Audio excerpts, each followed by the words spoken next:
Weekly analysis. Today we will be looking at the markets overview, and we're going to look at possibly what would be playing out in the markets throughout this week.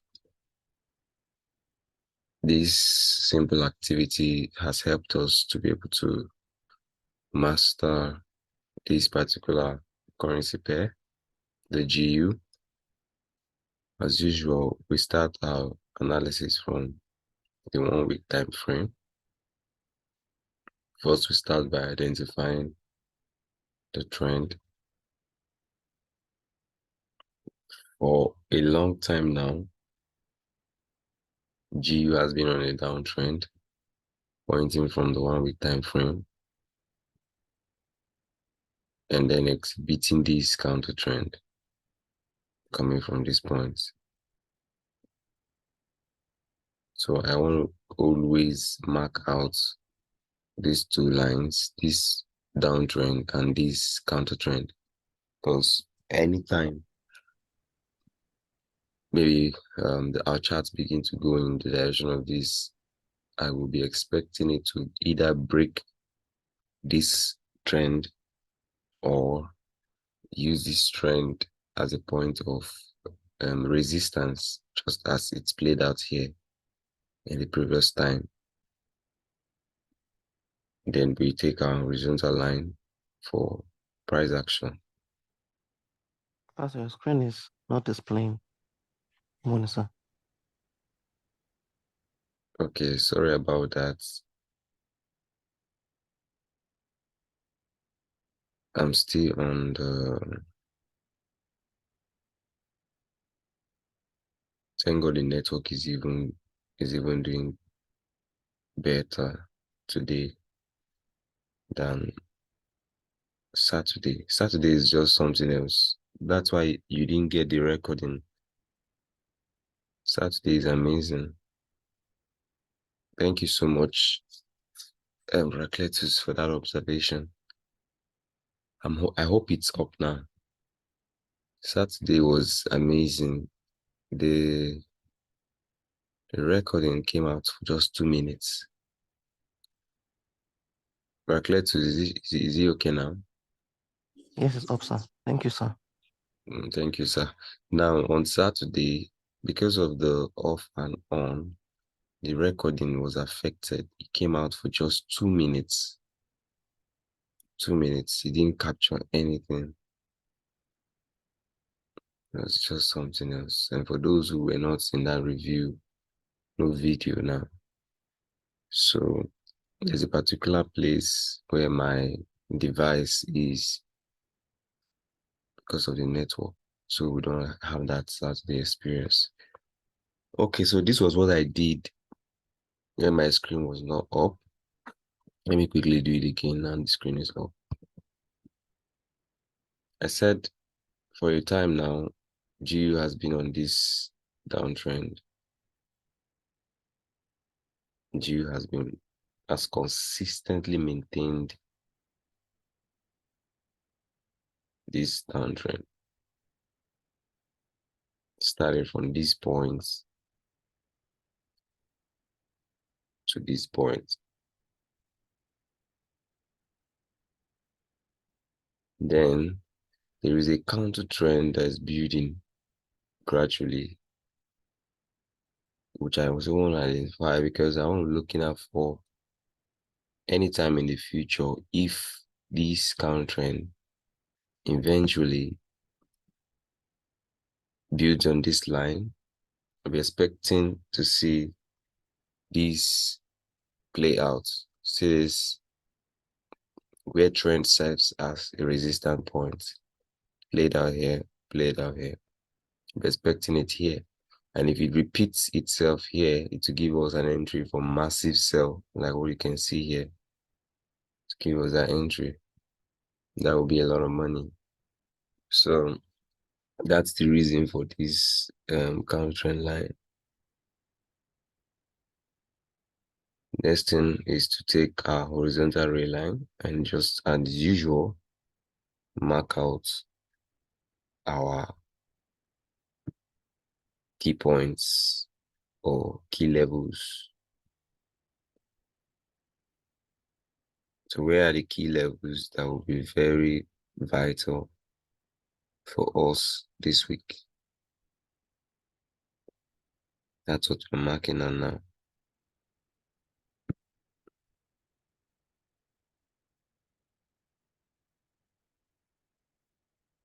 These key levels will be very vital for us this week. So these are price actions points.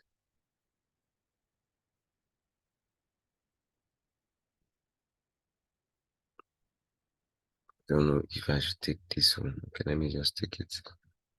Those are my key levels for this week. Then I'm going to go straight to 24-hour time frame. Check that out to see if there's any particular level that does not tally with the ones that I've drawn. Okay, you can see this horizontal ray line. A horizontal line, sorry.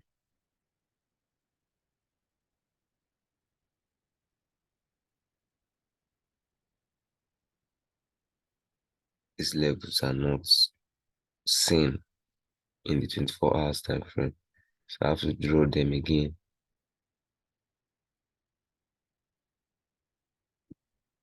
Okay, after doing this one, I think this is a bit okay. Okay, there's this other trend which I also like to draw on the one with time frame. I would like to identify this downtrend.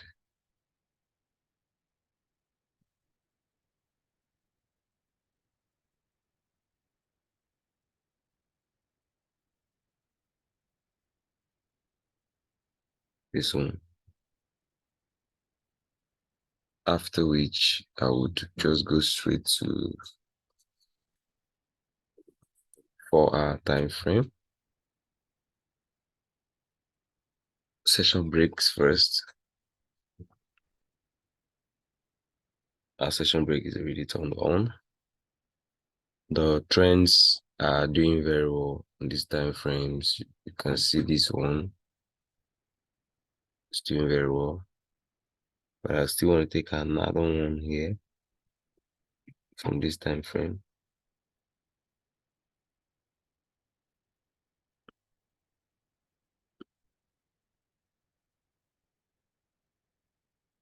Yeah, I would like to take this one.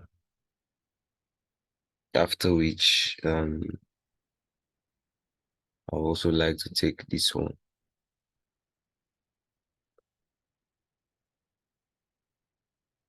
Okay. Now my session break is already pointing out for me the beginning of the week. But before I do that, let me take price action on this 4 hours time frame. So let me see line areas where price got rejected at any time. Okay, this one, and this one. Again, I have this one. Then I have this one. Then I have this one is okay like this. I think this one is okay like this. Okay, I take this one. Then show that one again. Okay, let me take this one. Okay. The way the 4-hour time frame is building, it looks like something going on a downtrend. So after marking out this, there's something new we introduced which we've not done for one week time frame. We introduced the buy stop and the sell stop. this point here will be the buy stop.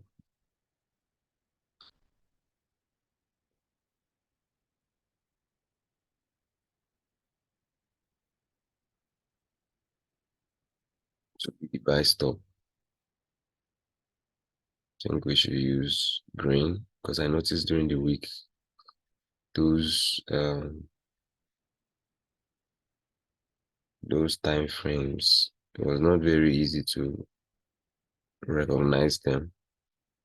So I use green for buy stop, and I use red for sell stop. So this would be our sell stop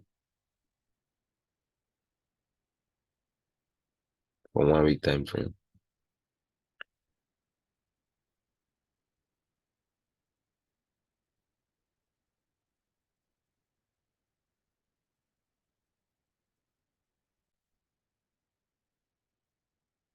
Sell stop.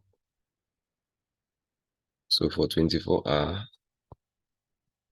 let's see if it will be different. Okay, no much difference. Okay, there's one. Okay, no much difference. So the next one will now be 4-hour. 4-hour and 1 hour should be almost the same. So for 4-hour, this will be my buy stop.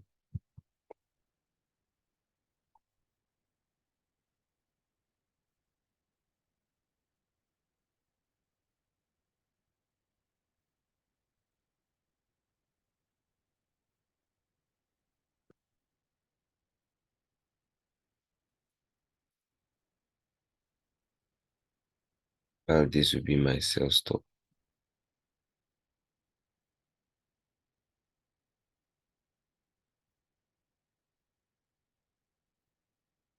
So these buy stop and sell stops are areas where we are looking at for price to grab liquidity and make a U-turn, either making a reversal. So there are serious decisions for price in this level. So if I'm selling, I'm looking at to either closing the trade or making quick decisions before anything happens at these levels. All right, so session break is already on. Price action is already done here. Trend line is already drawn here. So what we're going to do finally is to identify the two candles that starts this week so that we can be able to know our high and our low for the week. So here are the two candles that begin this week, this bearish one and this bullish one. So this is the high. The rejection on the bearish gives us the high. So we use red line. And then the two lines are actually on the low. The two candles are actually on the low, giving us the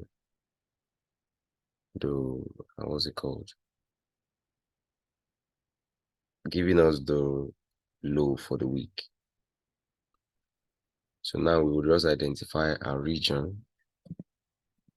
Of course, we said from the upside, it becomes a buy region for the week.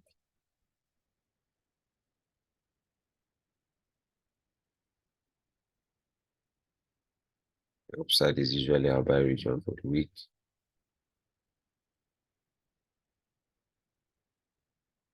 While the downside is usually a sell region for the week. So we're going to change this to green because we keep maintaining green for anything called buys. I will use red for sales. All right, so these are all the principles to maintain for the 4-hour time frame. So we'll go straight to the 1-hour time frame. On this 1-hour time frame, we observe that there's not much difference between this and the 4-hour. So the only difference will be on price action. So I'm going to take my horizontal ray line, take this and this. Then I'll take this, I'll take this, take this. Those are the only lines that are not properly identified. Okay, let me see here. I'll take this. They're not properly identified on from the 4 hour. That's all for 1 hour. 1 hour does not have much activities. So we're going to go straight to 15 minutes, which is our entry point.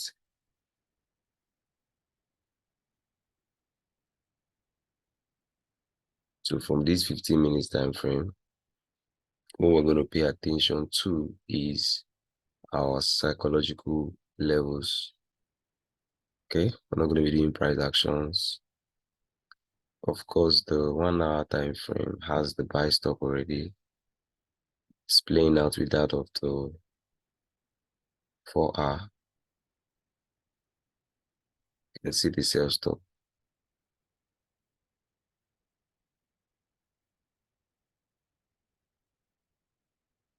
You can see the buy stop.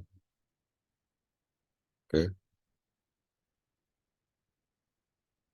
So the next one will be the 15 minutes,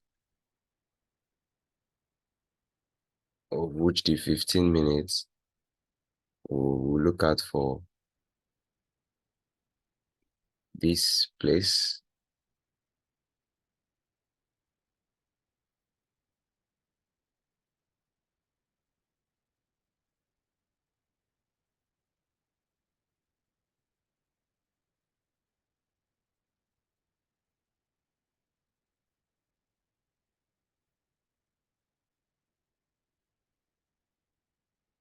So this place we look out for buy stop.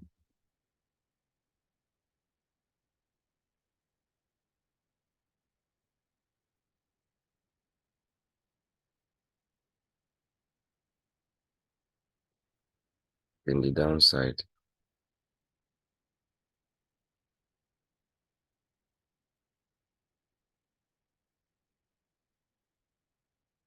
look out for sell stop.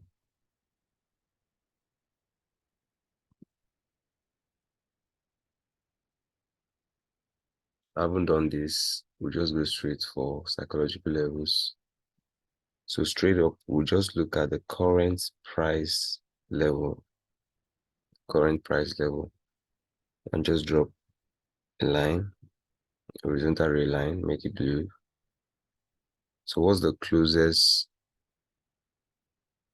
psychological level to the current price?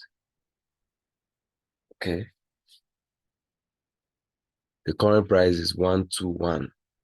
So the closest should be 120. So we take out all the zeros. 121. So the closest should be 1210. Sorry. 1210. So the next one,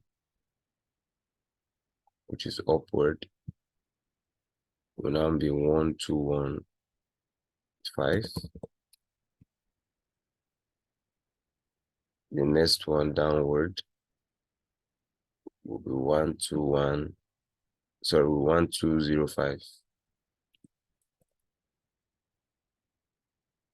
So those are our closest psychological level.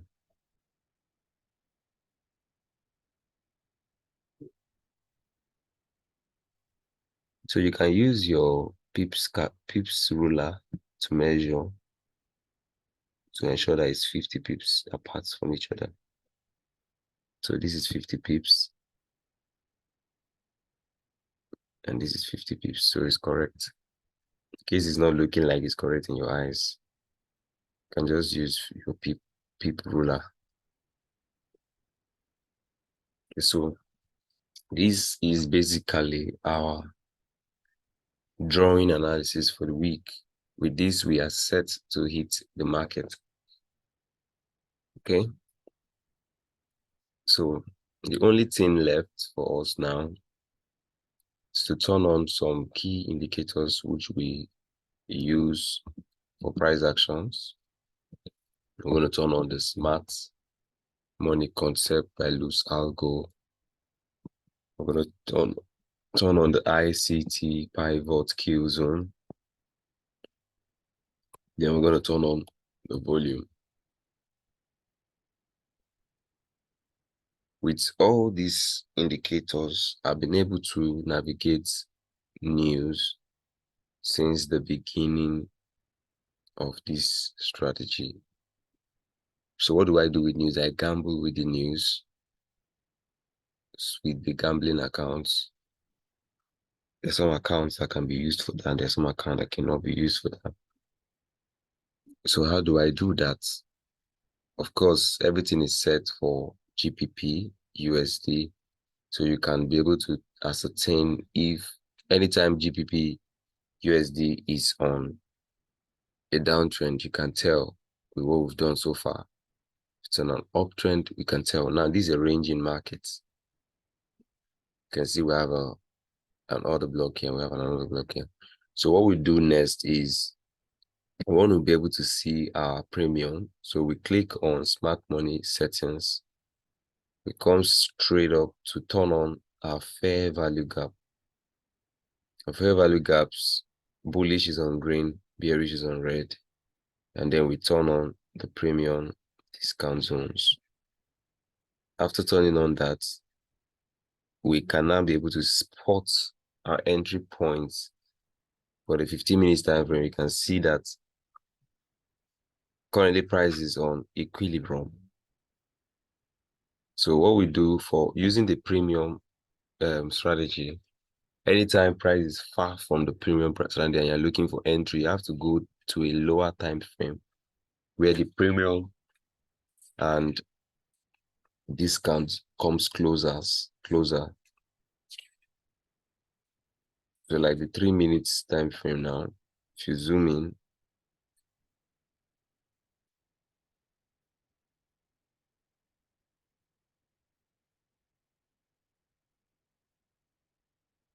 can't even see the smart system.